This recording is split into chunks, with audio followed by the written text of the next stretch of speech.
Welcome to my Halloween death battle. Is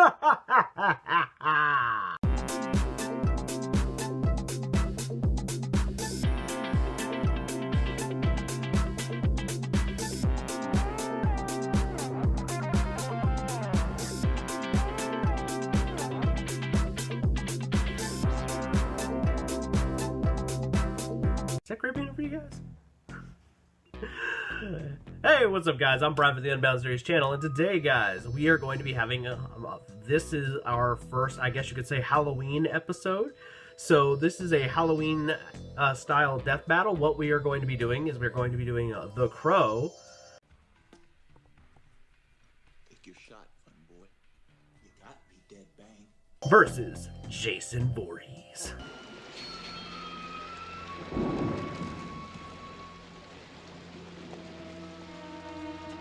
Both of these guys are behemoths in the occult fiction category. So, and both of these guys actually have very similar abilities. So we're going to be doing a death battle today.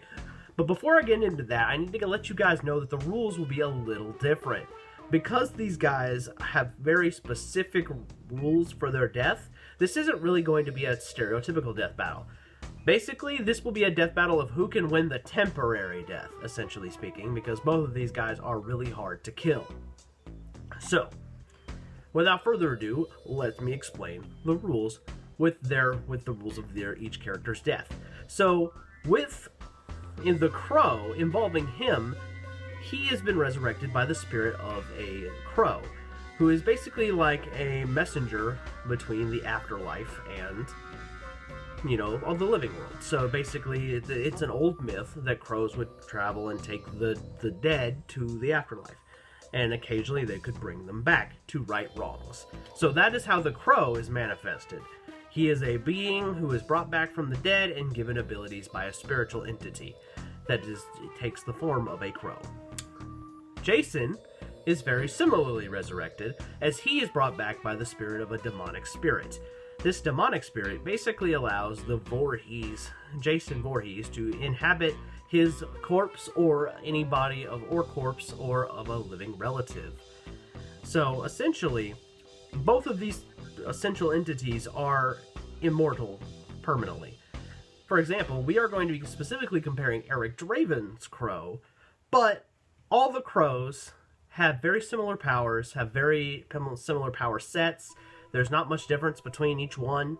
And then Jason, as you know, it doesn't matter how he gets resurrected, he always has the same power sets. So let's go. So now that we've mentioned power sets, let's go into that. So our first combatant is obviously Eric Draven, the Crow. Eric was killed by some mobsters with his fiance on Halloween, and was resurrected by the spirit of the Crow, allowing him to seek vengeance, killing the mobsters, and then, you know, peacefully returning to the dead. But in order to kill those mobsters, he had to gain certain abilities. So those abilities include supernatural strength, heightened speed, reflexes, regeneration, vanish, the ability to vanish, see through the eyes of the crow spirit, can mystically force chemicals from the human body, learns the history of objects by touch, resistance to pain, mystical ability to transfer pain and memories by touch. The crow also is the spirit guide. The crow spirit guides the crow, essentially allowing him to see through its eyes and track down a target easier. His weapons are based on the environment, and his weaknesses, of course, are his powers can be removed or weakened if the crow spirit is harmed or killed. His best speed feats is that he catches he's deflected. He kills a man named Tintin, who is one of the gangsters who killed his girlfriend and him. Tintin is a professional knife thrower. He kills people by throwing knives. And Eric Draven was fast enough to deflect, dodge, and catch one in mid-air. And that speed feat required him to be faster than 35 miles an hour in order to pull that off. He also has an impressive strength feat, as when in the battle, in his final fight with a dollar bill on top of the church at the end of the movie, spoiler alert, he rips a lightning rod out of a concrete base and blocks an attack with a sword. This takes superior strength and superior speed to pull off a feat like that. Because the truth is, you can't rip a lightning rod from concrete if you're just a normal guy. Now, let's talk his competitor, Jason Voorhees. His powers are that he has superhuman strength, has the ability to vanish and regenerate, and is believed to be immune to physical pain. His weapon of choice is the machete, and his weakness is he is very slow, he has a low intelligence level, and his inner child has a self-fear of water. So basically, in short, if you can basically give an attack of a mystical or psychic nature, you may be able to target that weakness. His superhuman strength feats include... One of the feats that Jason has is that he is so strong that he can literally crush a human skull. This is physically impossible for anyone who is living in the real world. Another one of Jason's strength feat is that he was able to punch a guy's head so hard that the head came clean off. He's also done things where he breaks a whole bed and a back of a human being in half, and with ease. No struggle at all, just crunch. Now, without further ado, let's get into the death battle. This death battle may be a little on the different side. I may not be able necessarily to find you a battle representative, a way to represent a battle, so bear with me. If I can't, I will give you something as close as it can be. So without further ado, let's find out who wins this fight.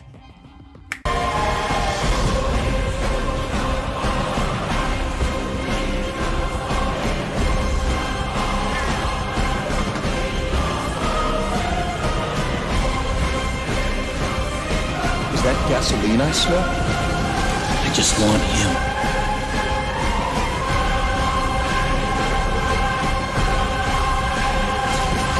Flawless victory. The winner of this death battle is Eric Draven the Crow. Now you guys are probably wondering, wait a minute, Brian, how the heck does the Crow win this fight? You said that Jason was stronger than him and clearly has better strength feats than Eric Draven. And to that I say, you are correct. I did say that. But there is a key thing you have to remember about this battle. There is one way, the truth is, Jason isn't going to be able to figure out that the Crow is the physical bird is the weakness of Eric Draven. So in order for him to beat Eric, he would essentially have to kill that bird. Now you're thinking, wait a minute, if Jason is a heck of a lot stronger, wouldn't he just punch his head off like he did with the boxer? Interesting theory. Here's the difference. The Crow also has an unlimited amount of endurance. Now, many of you mentioned the idea that Jason could just do the same thing that he did to the Crow, but the difference between the boxer and the Crow is the Crow does not fatigue, as you can see here in the video. The boxer eventually feels fatigue after throwing an endless barrage of punches. This will not happen with the Crow, as that is one of the powers he possesses. So the truth is, Jason just isn't going to be able to do what he would do with that boxer.